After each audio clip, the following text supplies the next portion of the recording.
Salam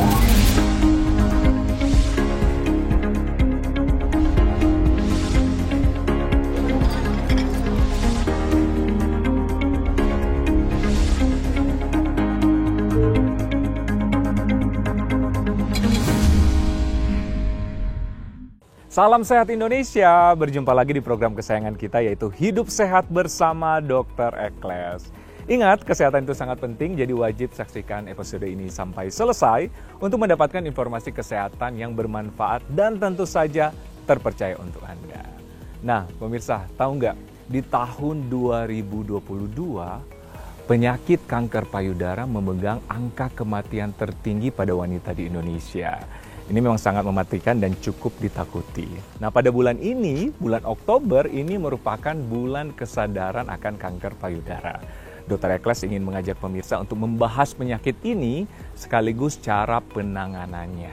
Nah, tapi sebelum itu Dr. Ekles akan mengunjungi salah satu selebritis di Indonesia, wanita tangguh nih, pejuang kanker yang tetap survive dengan ini nih. Pagi, apa kabar? Saya Dr. Ekles. Iya dong. Wah, akhirnya kita ketemu ya? Ketemu deh akhirnya. Baru lari ya? Iya, biasalah muter hari ini. Wah, udah berapa K ini? 5 kilo aja. Wah, luar biasa Dr. Ekles, patut contohin. Nah, pemirsa, Bang Gia, saya sudah bilang ke pemirsa tadi bahwa dengan gaya hidupnya yang luar biasa, yang tetap survive, tetap menginspirasi wanita di Indonesia. Memang tetap berolahraga setiap hari atau gimana? Iya, aku tetap olahraga tiap hari. Seminggu ya 4 kali lari lah. Lari terus, ya? Ada kadang berenangnya, terus sama pilates. Wah, luar gitu. biasa. Dan larinya bukan main-main pemirsa, udah maraton sama ultra maraton. Apa sih istilahnya? Iya, ultra maraton. Nah, bagian ini mungkin pemirsa pingin tahu dan Dr. Ekles juga pingin tahu nih. Ini sejak kapan menekuni olahraga lari? Apakah sejak terdiagnosa atau gimana? Enggak. Aku kebetulan olahraga lari dari 2014. Awalnya sih nggak gitu suka lari ya, justru aku malah lebih ke berenang waktu itu. Iya, dari kecil tuh berenang gitu. Nah terus pas 2014 kita coba lari sama teman-teman waktu itu sama ibu-ibu waktu itu anak-anakku masih TK gitu kan. Akhirnya kita coba yuk ikut daftar race 5 kilo gitu. Akhirnya dapet tuh di situ senengnya gitu kan, sukanya wah kayaknya seru nih. Ya udah akhirnya lanjut itu. Nyobain 10 kilo, nyobain 21 kilo, sampai full maraton 42 ya. Terus nggak lama karena gabung di komunitas, terus aku juga baru tahu tuh, oh ada lagi nih lari ke gunung namanya trail run gitu kan. Bener. Akhirnya aku cobain lagi. Akhirnya terus langsung aku juga coba ke ultra waktu itu 50 kilo gitu. Terus sampai ikut juga charity run ultra juga sih. Jadi kita charity ngumpulin donasi untuk bangun sekolah gitu.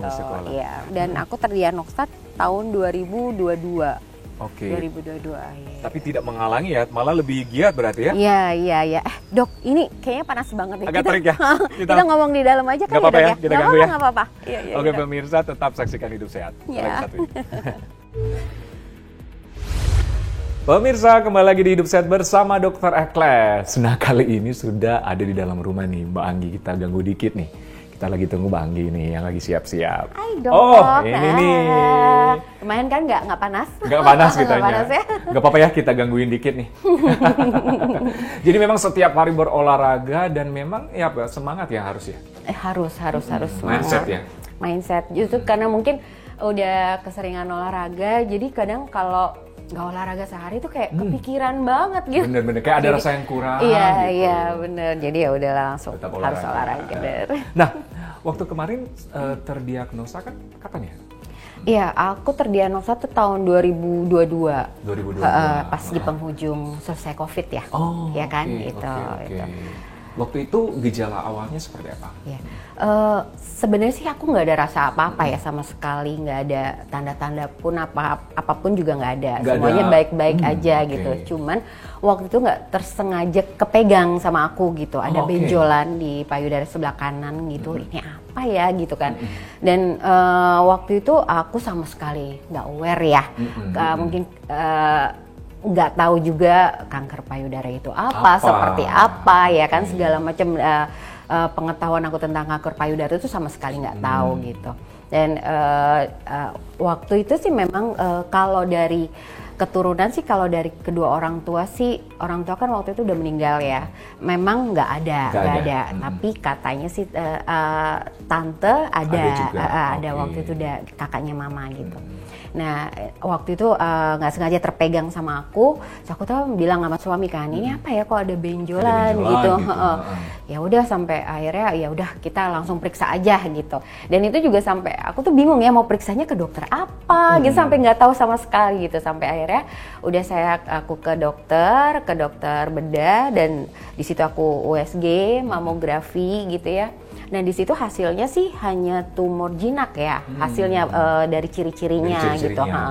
Sampai akhirnya kata dokternya akan lebih baik lagi untuk di biopsi gitu, karena kalau biopsi itu untuk mengetahui lebih pasti ya kalau itu kanker apa enggak gitu. Sampai akhirnya biasalah ada kan yang bilang langsung segala macam gitu. Sampai akhirnya aku memutuskan ya udahlah langsung angkat aja deh, kan toh katanya ini tumor jinak gitu. Aku mencoba untuk berpikir positif aja gitu. Udah ini cuma tumor jinak ya, buat apa kalau aku simpen gitu kan. Ya udah dok, diangkat aja baru biopsi gitu. Ya udah sampai akhirnya pas udah operasi hanya diangkat benjolannya, langsung dibiopsi. Nggak lama kemudian keluar itu hasilnya kan. Hasilnya ternyata cancer gitu. Tapi waktu itu udah stadium berapa? Alhamdulillah banget. Aku tuh mungkin termasuk yang beruntung banget ya gitu. Alhamdulillah banget. Aku masih awal banget di grade 1 gitu. Dan ya itu jadi karena aku ketahuannya lebih cepet, masih dini banget. Jadi untuk pengobatannya juga aku lebih sederhana gitu. Iya, jadi aku tidak setelah hasilnya di IHK ya, IHK itu untuk menentukan jenis kansernya, dan aku tuh waktu itu jenis kansernya hormonal gitu penyebabnya, dan aku tidak perlu kemo gitu ya, jadi aku hanya radiasi 30 kali itu aku lakukan dari Senin sampai Jumat selama 6 minggu. Terus aku terapi target ya, aku terapi hormon. Jadi aku minum obat tiap hari selama 5-10 tahun, dan aku suntik Zoladex. Zoladex itu jadi karena aku hormonal, jadi aku kayak dipaksa untuk menopause dini gitu. Jadi supaya hormonnya di stop, tidak merangsang gitu. Oke. Dan waktu itu kan gejala memang tidak berarti ya, memang secara tidak sengaja ada benjolan, tidak ada gejala-gejala lain. Iya, itu dia. Aku nggak ada gejala sama sekali, nggak ada rasa apapun gitu ya. Jadi itu dia, pada saat aku dibilang, oh ini cancer ya gitu. Itu kayak apa ya, waduh, itu kayak ya emang dunia tuh udah kayak runtuh banget ya, udah berkecamuk banget gitu ya. Sampai wah nih aku kayaknya nggak lama lagi nih gitu. Karena kan kita pasti taunya kalau cancer tuh udah pasti ya udah nggak lama gitu kan. Nah, suami cuma bilang, Neng, kamu jangan meninggal dulu, kamu jangan pergi dulu, karena aku masih butuh kamu banget. Aku aja nggak tahu naruh sendok kamu di mana gitu kan. Jadi kamu harus berjuang, kamu harus kuat gitu. Sampai akhirnya aku mikir, ini kayaknya gue nggak bisa nih kayak gini terus nih. Gue harus di depan mereka tuh harus kuat. Aku harus sehat lagi gitu. Aku harus pengen ngelihat anakku sampai besar ya kan, segala macam ya.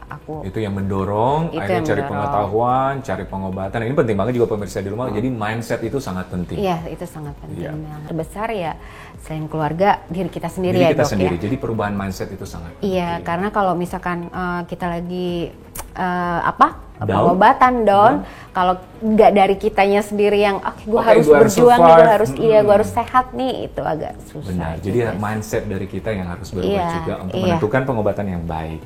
Nah, seru banget, masih banyak nih perbincangan kita nih. Tahan dulu, pemirsa penasaran, saksikan sesaat lagi.